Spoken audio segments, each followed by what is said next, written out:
The Targaryen War enters its cruelest phase in House of the Dragon Season 3. Good day, rulers of realms and breakers of chains. If you thought the Dance of the Dragons had already hit its peak, Season 3 marches in to remind you that Westeros has an unlimited appetite for chaos. This is the moment when alliances crumble, tempers explode, and every dragon in the sky feels one step away from setting the whole continent on fire. And before we dive into the flames, make sure you subscribe to Westeros Throne and click the notifications bell so you never miss the next deep dive into madness, power, and very questionable royal decision-making. Now, let us begin. The war has officially outgrown strategy and slipped into something much darker. In Season 3, the battlefield stops being predictable. Every decision feels personal. Every victory feels like a loss. And every Targaryen is one emotional snap away from burning their own legacy to ash. This is no longer about who sits on the Iron Throne. This is about revenge carried out at a terrifying scale, delivered with Dragonfire and stubborn pride. You know, classic family bonding. But the real shift is how fast the war mutates. Early seasons gave us tension.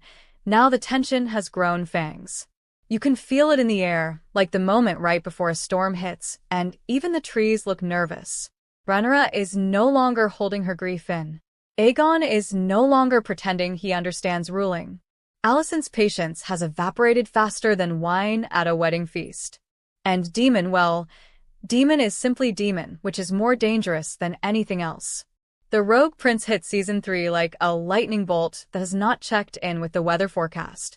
His character swings between brilliant and unhinged with the grace of someone who believes consequences are optional. The war impacts him differently than anyone else because Daemon thrives in chaos until the chaos starts whispering back.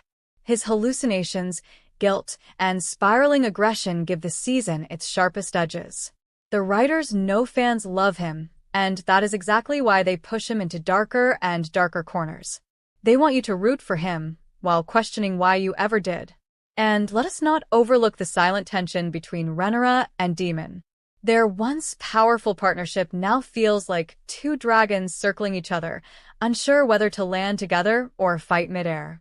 Every conversation feels like standing between two storms waiting to collide. And Season 3 uses that conflict like a match near wildfire, because nothing heats up a story faster than two strong-willed Targaryens trying to outstubborn each other.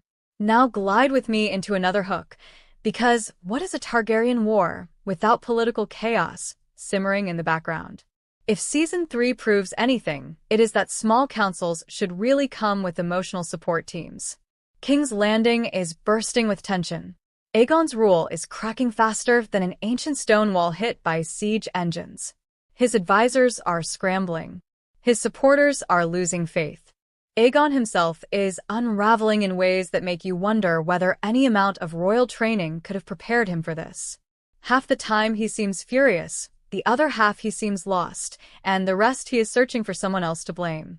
The crown is heavy, but Aegon wears it like it is actively trying to fall off his head.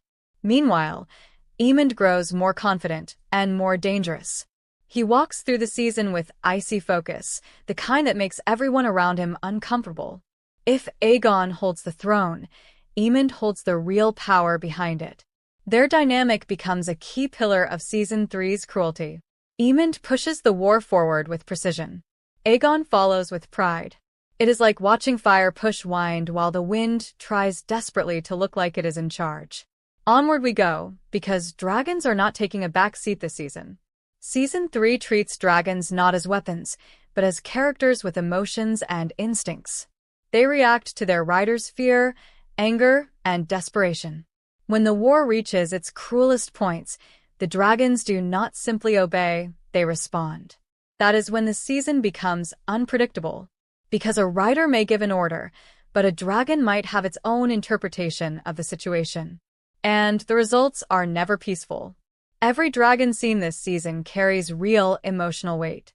The sky turns into a battlefield governed by instincts older than Valyria. When dragons confront each other, it is not just violence, it is tragedy.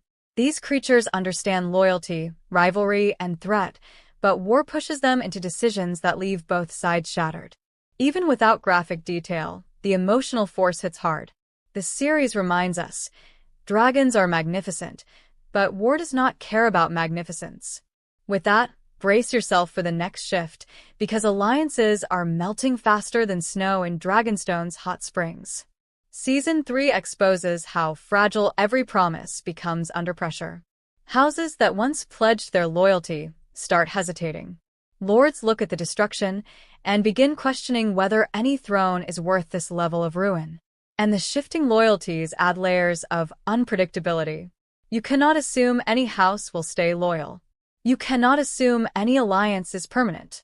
Even the strongest bonds face cracks. Rhaenyra supporters wrestle with fear and disillusionment. Aegon's side suffers from internal distrust and fractured leadership.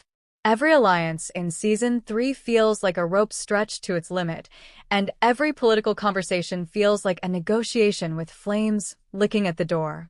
Now, let us sweep into another high-energy hook, because the moral lines in Season 3 are fading faster than ink under sunlight.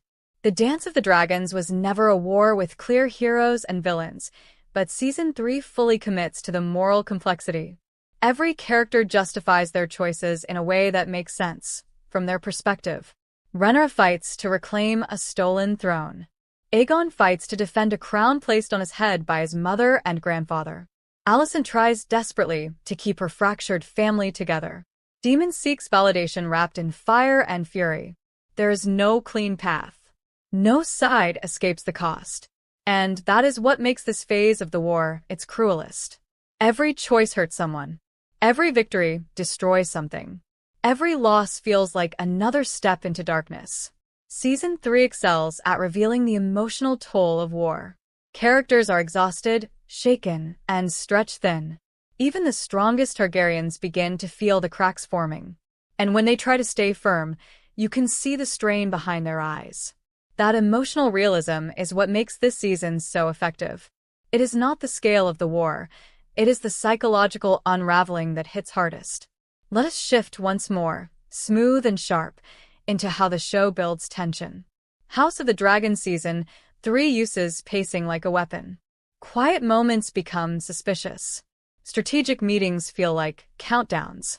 Even simple conversations feel heavy, as if every word is a warning wrapped in politeness. Then, just when the calm feels safe. Season 3 is not cruel for shock value. It is cruel because the history demands it. The writers hold nothing back, but they also make every moment feel meaningful. Nothing happens without purpose. Nothing is wasted. The cruelty serves the narrative, shaping the characters and pushing the story toward its inevitable, devastating end. And that is why this season stands out. It is not about the spectacle. It is about the consequences. Thank you for watching.